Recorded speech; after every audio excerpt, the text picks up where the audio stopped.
눈에 보이는 현상은 실제 하는 것처럼, 귀에 들린 소리는 사실처럼 여깁니다.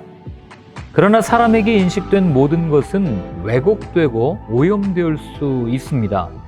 인식은 사람의 경험, 생각, 상황 등이 그 인식 안에 내포되어 있기 때문에 그렇습니다. 동일한 말씀을 들어도 어떤 땅에 떨어지느냐에 따라 성장하는 결과가 달라집니다.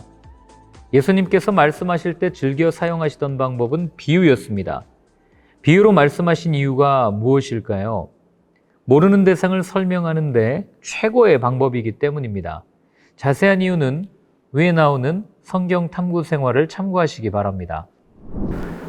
예수님은 배 위에 오르시고 바닷가에 앉은 무리에게 비유로 하나님 나라의 일을 설명하십니다. 그중 하나가 4가지 땅에 떨어진 씨앗 비유입니다. 길가, 흙이 얇은 돌밭, 가시떨기, 좋은 땅이죠. 길가는 말씀을 들었지만 사단이 바로 와서 이 빼앗긴 사람을, 흙이 얇은 돌밭은 기쁨으로 말씀을 받지만 환난이나 박해가 오면 넘어지는 사람을, 가시떨기는 말씀을 듣긴 하지만 세상의 염려와 재물의 유혹으로 결실하지 못하는 사람을, 좋은 땅은 30배, 60배, 100배의 결실을 맺는 사람을 의미합니다.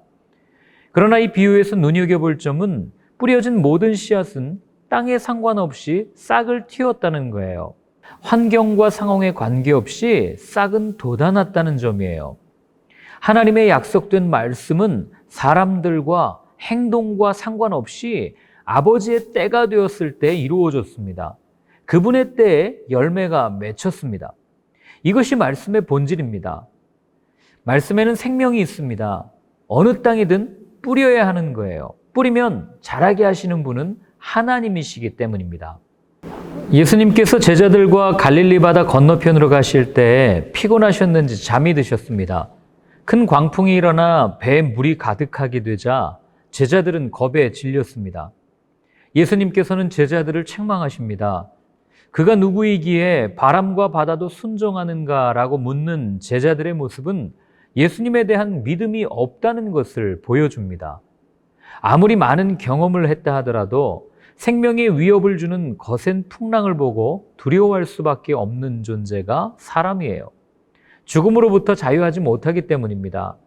죽음은 사람이 가지고 있는 가장 큰 난제입니다. 경험해 보지도 못했을 뿐더러 스스로의 힘으로 해결할 수 없기에.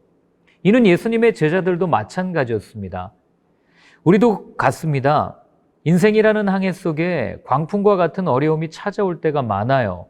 이 광풍은 여러 가지 모양으로 다가옵니다. 질병이라든지 경제적 위기라든지 관계의 깨어짐이라든지.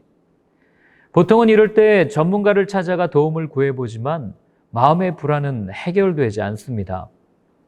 문제를 바라보면 문제가 보이지만 그 넘어 계신 주님을 바라보면 문제는 보이지 않습니다. 어떤 고난 가운데서도 예수님께서 함께 하신다는 사실을 잊지 마십시오. 이것이 가장 큰 은혜가 아니겠습니까? 능력이 두려움을 이기는 것이 아니라 믿음과 사랑이 두려움을 이깁니다. 예수님께서 데가볼리 지역, 이 거라사인의 지방에 가셨을 때 귀신 들린 사람이 등장합니다. 그는 통제불능의 상태로 모두가 피하는 사람이었어요. 아무도 거들떠보지 않던 그에게, 죽을 날만을 기다리던 그에게 모두가 포기하고 멀리했던 그를 예수님은 결코 포기하지 않고 찾아오십니다. 그리고 그를 정죄하지 않으시고 그를 잡아 뒤흔들던 귀신에게 명령해서 떠나가게 하십니다. 어떤 방법으로도 제어할 수 없었던 군대 귀신들이 떠나간 거죠. 계속해서 예수님의 치유 사건을 들려줍니다. 회당장 야이로의 딸을 살린 이야기와 그리고 그 중간에 예수님의 몸에 손을 대고 나음을 입은 12회를 혈루증으로 앓은 여인의 이야기입니다. 둘 다 이성적으로는 불가능한 사건입니다. 그러나 예수님은 말씀하십니다. 두려워하지 말고 믿기만 하라. 믿음만이 기적을 일으킬 수 있는 열쇠가 된다는 것을 2가지 사건을 통해 알려주십니다. 사람들은 자신들의 경험, 이성으로 납득이 되지 않으면 믿지 않습니다. 심지어 절대자인 하나님을 내 인식의 틀 안에 가두려고 합니다. 예수님을 통해 말씀이 이루어졌음에도 믿지 못하고 사람이 살아났는데도 비웃습니다. 이해되지 않고 납득할 수 없는 겁니다. 인식을 넘어서는 것이 믿음입니다. 12해 동안 혈루병을 앓은 여인이 그러했죠.